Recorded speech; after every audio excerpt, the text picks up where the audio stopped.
به هیچ وجهی به معنای توهین به قوم پشتون یا برتری به ما نیست. خب اگر توهین به قوم پشتون نیست چرا قبول ندارن که واژه افغان در واقع شامل تمام اقوام افغانستان است؟ از نظر تاریخی، خب از نظر آقای احمدزی میگه که شامل میشه. آقای احمدزی میگه خب شامل میشه. برخی افراد هستن که باور دارن و چنین یک فکر در ذهنشان است که کلمه افغان دلالت به قوم پشتون داره. اگر همین کلمه جنبه قومی نداشته باشه، از آقای احمدزی شروع تا رئیس جمهور چرا پشت ایره قدر گرفتن که ایره در قانون اساسی در ماده 4 آوردن، یک دفعه به هر وسیله‌ای که بوده آوردن، حتی سری تصویبش ما اسناد زیادی وجود داره که حتی تصویب نشد در جلسه لوی جرگه گذشته یا لوی جرگه قانون اساسی. حالا تا حدی پافشاری میکنن که ببین ما را افغان خودمان نام میمونن، پولمان افغانی و حال میخوان که در ماده 4 قانون اساسی آوردن، حال میخوان که در پیش برمان هم یا در پشت سرمان هم پلیت موترواری را بسته کنیم. اگر یک کشش قومی نداره، ببین اگر یک کشش قومی نداره، اگر یک جنبه قومی نداره، یک جذابیت برای از اینا از کجای قدر پیدا شده که سری از این پافشاری میکنن؟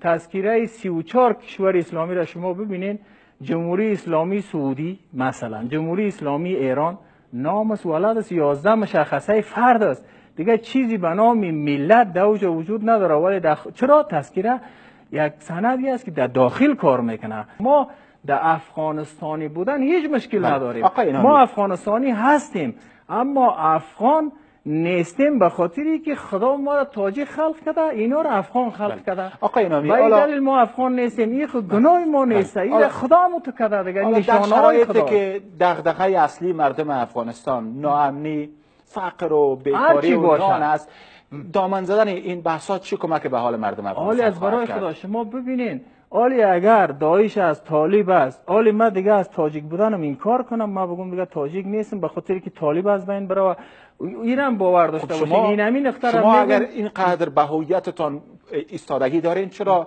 خیلی با تاخیر واکنش نشان دادین در برابر فیصله کمیته مشترک مجلس نمایندگان؟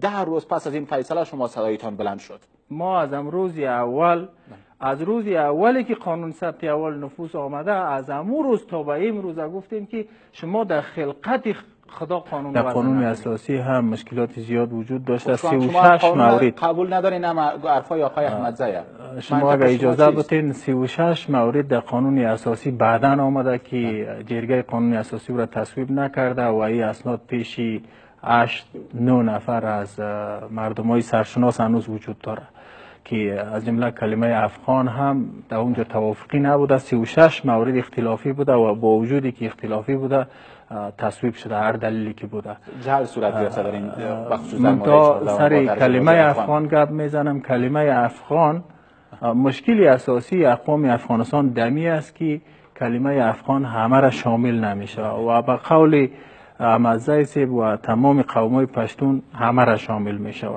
و این کلمه سرش به حد جنجال است که یک تعداد اگر احیانا این کلمه را بگوی شامل نمیشه، اونا به جاسوسی و به دعا گپ دیگه اتهام وارد میکنن. ولی ببین در زمان محمود غزنوی تاریخ تبری قصه میکنه و داستان به این گونه پیش میبره که محمود از غزنوی وقتی که به هند حمله میکرد، وقتی از او طرف بر میگشت در نواحی کوههای سلیمان، لشکری از او توسط افغانا، اوغانا، گاهی اوغانا میگه گاهی افغانا شبیخون زده میشه. و این از همون جای تاریخ و دهها شعری از رحمان بابا هم است که قوم محترم پشتون گاهی پشتون میگه، گاهی اوغان میگه، گاهی پتان میگه. این کلمه مشکل هم است که همه اقوام افغانستان بدون شک از نظر تاریخی که ببینیم شامل خب چی مشکل در این جا وجود داره اگر شناسنامه‌های برقی با درج واژه افغان برای تمام ملت و یا ملیت افغان مشکل شما چی مشکل اگر اجازه بدین مشکل این به این معنا نیست که وقتی ما میگیم افغان نیستیم به افغانا یا به پشتونا توهین باشه. اصلا این اوضاع خلقت خداست. اگر با ما مشوره میشد که ترا در کجا خلق کنم و با کدام زبان ترا خلق کنم که گپ بزنی، اگر با ما مشوره میشد شاید ما در افغانستان نمیگفتم که مرا خلق کن، شاید ما یک زبان دیگر اختیار میکردم. اما ای از نشانه های عظمت قدرت خداست. مرا تاجیک خلق کرده، عرب خلق نکرده، امیر رقمی که عرب خلق نکرده، امیر رقم افغان خلق نکرده، یعنی پشتون خلق نکرده. در این حوزه اصلا قانونگذاری چی ضرورت است؟ در حوزه سیاهی و سفیدی ما قانونگذاری چی ضرورت است؟